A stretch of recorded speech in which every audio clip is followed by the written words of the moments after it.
Hello students, आज का हमारा कक्षा 8 का संस्कृत का चैप्टर है चैप्टर नंबर 12 क रक्षति क रक्षित। कौन रक्षा करता है और कौन रक्षित है, यानी इसमें पर्यावरण को स्वच्छ रखने के बारे में बताया गया है कि हम ही लोग उसको प्रदूषित करते हैं, तो हम सबको मिलकर के उसको स्वच्छ बनाना चाहिए। इसी में कुछ बच्चों का योगदान है जो देखते हैं हम। प्रस्तुत पाठ स्वच्छता और पर्यावरण सुधार को ध्यान में रखकर सरल संस्कृत में लिखा गया एक संवादात्मक, यानी दो व्यक्ति आपस में बातचीत कर रहे हैं। हम अपने आसपास के वातावरण को किस प्रकार स्वच्छ रखें तथा यह भी ध्यान रखें कि नदियों को प्रदूषित न करें, वृक्षों को न काटें, अपितु अधिकाधिक यानी बहुत ज्यादा मात्रा में वृक्षारोपण करें और धरा यानी धरती को सस्य श्यामला बनाए, सुंदर बनाए, समृद्ध बनाए। प्लास्टिक का प्रयोग कम करके पर्यावरण संरक्षण में योगदान करें। इन सभी बिंदुओं पर इस पाठ में चर्चा की गई है। पाठ का प्रारंभ कुछ मित्रों की बातचीत से होता है जो सायकाल यानी शाम को दिन भर की गर्मी से व्याकुल होकर घर से बाहर निकले हैं। स्टार्ट करते हैं। ग्रीष्मर्तौ सायकाले विद्युत अभावे प्रचंडोष्मणा पीड़िता वैभव गृहात् निष्क्रामति। कि ग्रीष्म के गर्मी के समय में सायकाल यानी शाम के समय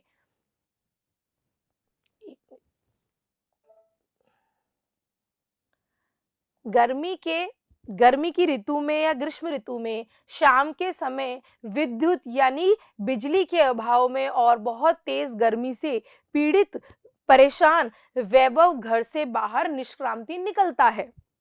वैभव बोलता है, अरे परमिंदर अपि त्वमपि विद्युत भावेन पीड़िता बहिरागत।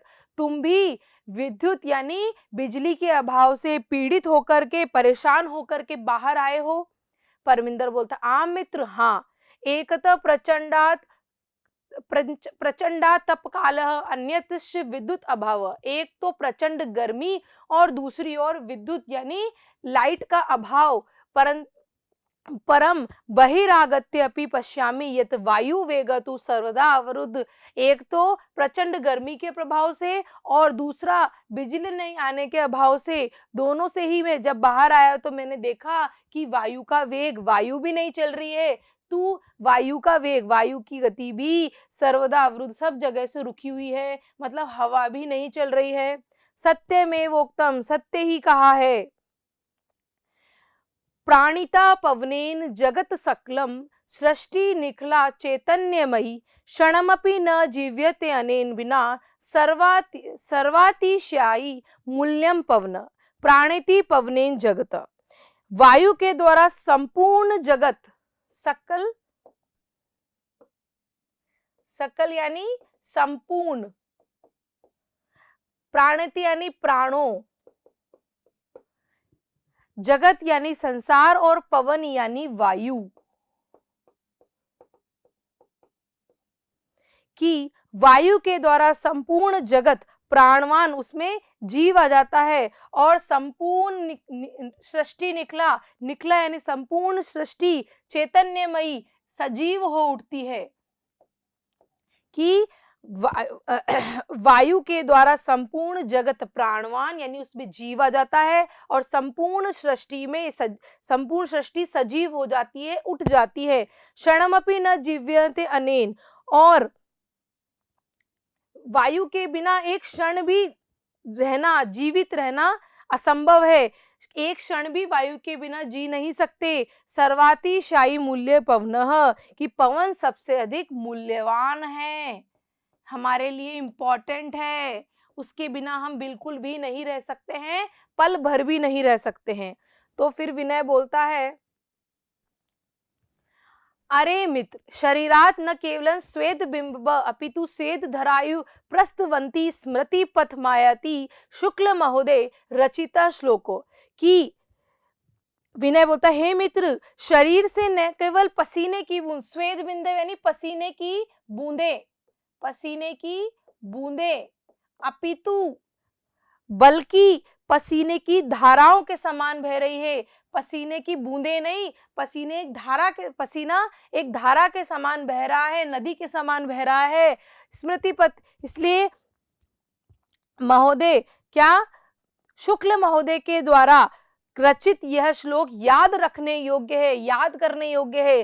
तपते वाताग घात रिवितुम लोकान नवसी मेघा आरक्षित विभाग जना इव समय न एव दृश्यन्ते।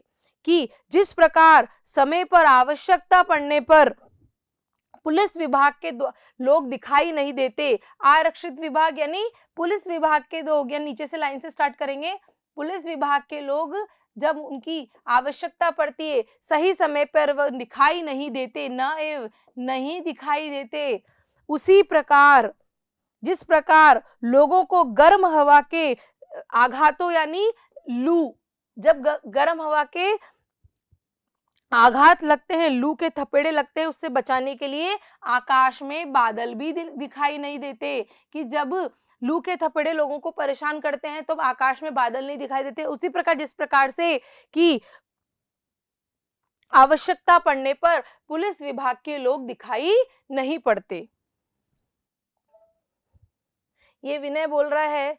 फिर नेक्स्ट परविंदर बोलता है आम अध्यतु वसुत, इसीलिए हाँ आज जो वास्तव में है, निदान ताप तपस्य याति तालु ही शुष्कताम पुंसो भयादित से स्वेद वज्जायते वपु, वपु यानी शत्रु।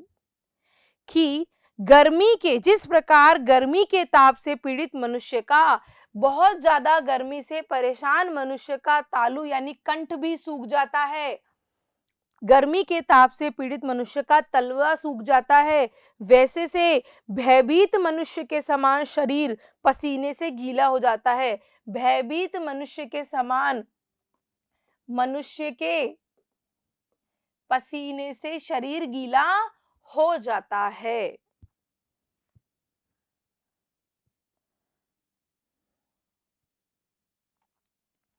ठीक है, नेक्स्ट है जोसेफ, मित्राणी मित्रों यत्र तत्र बहुभूमिक भवनानाम, जहां कहीं भूमि पर बहुत सारे भवनों का, भूमिगत मार्गाणाम, नीचे अंडरपास बनाए गए हैं, भूमिगत मार्गों का, विशेष से मेट्रो मार्ग का, ऊपरी गमी सेतु नाम, ऊपर फ्लाईओवर्स का मार्ग इत्यादि निर्माण के लिए वृक्षों को काटा जा रहा है। तो अन्यत किमपेक्षम अस्माभिः, तो हमेशा और हमेशा क्या किया जा सकता है, वयम तु विस्मृतवंत एव, इसलिए हम सब तो भूल ही गए हैं। एकेन शुष्क वृक्षेण दहामानेन वहिना दहते तदन्नम सर्वम कुपुत्रेण कुलम यथा।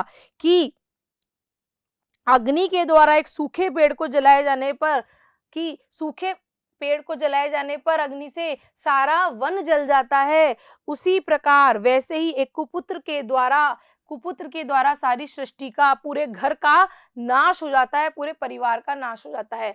जैसे एक सूखे पेड़ को जलाने से वो पूरे आग फैलाकर पूरे वन को जला देता है, उसी प्रकार जिस प्रकार से एक परिवार में कुपुत्र होता है, बुरा पुत्र होता है, तो वो पूरे घर का ही नाश कर देता है। तो ऐसे ही कुछ व्यक्तियों ने मिलके ये काम किया, पेड़ों को काटा, मार्ग बनवाए, तो उनसे पूरी धरती ही दूषित हो रही है और हमें सब कुछ झेलना पड़ रहा है। परमिंदर बोलता आम एतदपि सर्वदा सत्यम, कि हाँ ये तो सभी सत्य है। आगच्छन्तु नदी तीरम गच्छ, आओ चलो नदी के किनारे चलें, तत्र चेत काचित् शांति प्राप्तुम शक्ष्येम, कि कुछ शांति प्राप्त करने में सक्षम हो जाएंगे, अर्थात वहां थोड़ा हमें राहत महसूस होगी। नदी तीरम गंतु कामा बाला यत्र तत्र अवकरण भंडारम दृष्टवा वार्तालाप कुर्वन्ति, कि नदी किनारे जाने के इच्छुक बालक जहां तहां कचरों के ढेरों को देख करके आपस में बातचीत कर रहे हैं। तो जोसेफ बोलता है, अवकरण भंडार यानी कचरे के, जोसेफ पश्यतु मित्राणि यत्र प्लास्टिक स्यूतानि अन्यत् चावकरम प्रक्षिप्त्यस्ति, देखो मित्र जहां तहां प्लास्टिक की थैलियों और अन्य कचरा बिखरा हुआ है। प्लास्टिक की थैलियां और अन्य दूसरा कचरा अवकरणम फैला हुआ है। कथ्यते ये स्वच्छता स्वास्थ्य करी परम वयम तु शिक्षिता अपि अशिक्षित इवाचराम अनेन प्रकारेण, कि परंतु हम तो, कहा जाता है कि स्वच्छता स्वास्थ्य प्रदान करने वाली होती है, स्वास्थ्यकारी होती है, परंतु हम तो शिक्षित होकर भी अशिक्षित जैसा व्यवहार कर रहे हैं, आचरण कर रहे हैं। इस प्रकार से तो वह बोलता है, ग्रहाणि तु अस्माभिः नित्यं स्वच्छानि क्रियन्ते परम किमर्थं पर्यायस्य स्वच्छता प्रति ध्यानं न दीयते। कि देखो देखो, अभी तो ऊपर से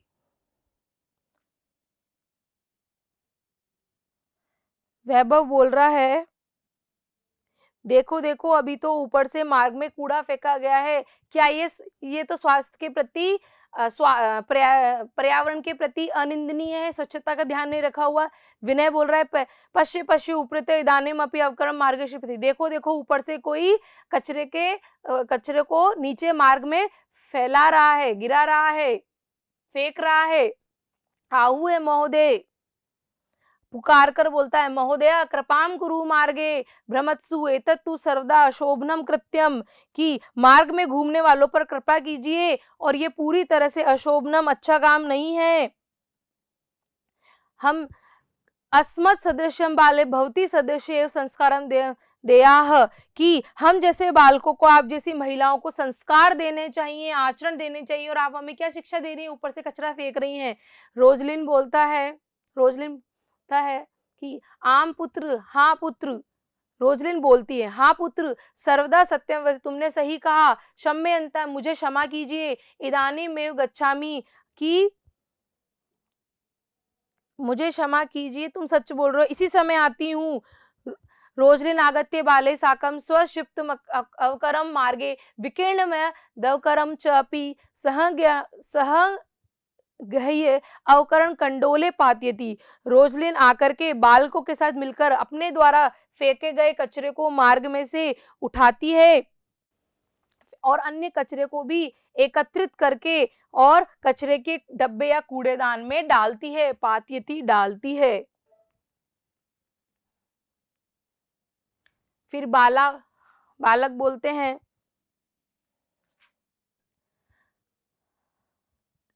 एवं जागरूकता प्रधानमंत्री महोदय स्वच्छता अभियानमपि गतिम प्राप्त। इसी प्रकार की जागरूकता से प्रधानमंत्री महोदय का स्वच्छता अभियान भी गति प्राप्त करेगा।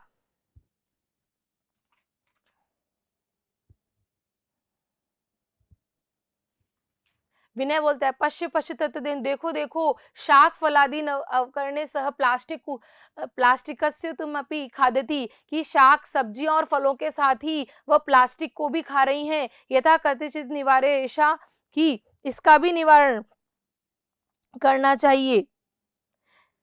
मार्गे कदली फल विक्रेता दृष्ट्वा बाला कदली फलानि कृत्वा धेनु आहवयंती भोजयंती च। मार्ग में कदली फल, केले के फल का विक्रेता को देख करके बालक उससे कदली फल यानी केले को लेकर के और धेनु को, गाय को बुला करके भोजन करवाते हैं। और मार्गात प्लास्टिक स्यूतानी चार पैसे पीहते अवकर कंडोले शिपेती। और मार्ग में प्लास्टिक की थैलियों को ढके हुए पीते ढके हुए कूड़ेदान में जाकर के फेंकते हैं। परमिंदर बोलता है, प्लास्टिक से मृतिकायाम लय अभावत अस्माकं पर्यावरण से कृते महती क्षति भवती। प्लास्टिक के मिट्टी में विलय नहीं होने के भाव में हमारे पर्यावरण की बहुत ज्यादा क्षति, हानि हो रही है। पूर्वम तु कार्पासेन चर्मणा लोहेन लाक्ष्या मृतिका काष्टेन व निर्मितानि वस्तुनि प्राप्यते। इसमें कि पहले तो कपास से, चमड़े से, लोहे से, लाख से, मिट्टी से तथा लकड़ी से निर्मित वस्तुएं प्राप्त होती थी। अधुना अब भी तत्स्थाने प्लास्टिक निर्मितानी वस्तुनि प्राप्त है। उसके स्थान पे आजकल प्लास्टिक से बनी हुई चीजें प्राप्त हो रही हैं, वस्तुएं प्राप्त हो रही हैं। वह बोलता है, आम घटी पट्टिका यानी घड़ी का पट्टा, अन्यानी बहुविधानी पात्राणी कलम एत्यादि सर्वाणी तु प्लास्टिक निर्मितानी भवंती। की हाँ, घड़ी की पट्टियां, अन्य प्रकार के बर्तन, कलम इत्यादि सभी तो प्लास्टिक से बने होते हैं। जोसेफ बोलता है, आम अस्माभि पितरो शिक्षिकाणाम सहयोगेन प्लास्टिक से विविध पक्षा विचारणीया।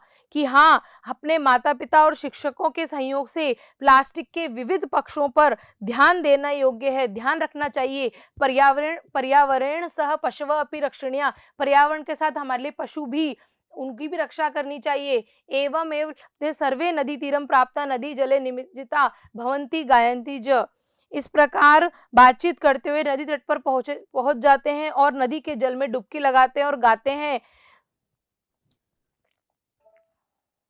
सुपर्यावरण नास्ति जगता सुस्थितः सखे जगति जायमानानां संभवो भुवि। कि हे मित्र, अच्छे पर्यावरण से संसार की स्थिति, हे मित्र, अच्छे पर्यावरण से संसार की स्थिति स्थिति है, सही स्थिति है, सुंदर स्थिति है और संसार में उत्पन्न होने वाले प्राणियों की उत्पत्ति इस धरती पर ही संभव है। जाय माने उत्पन्न होने वाले, संसार में उत्पन्न होने वाले प्राणियों की उत्पत्ति भी ही इस धरती पर ही संभव है। सर्वे अतीव आनंद प्रदोयम जल विहारम, यह जल में विहार बहुत ही आनंदप्रद है, सुखदायक है, आनंददायक है।